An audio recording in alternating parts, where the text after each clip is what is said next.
دوستان و همراهان اومدیم اینجا. در این باغ بسته است.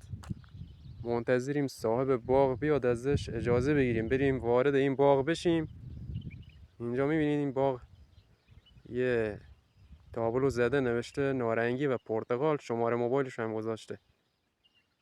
یعنی تو این قسمت نارنگی و پرتقال کاشته شده با نخل هم هستش.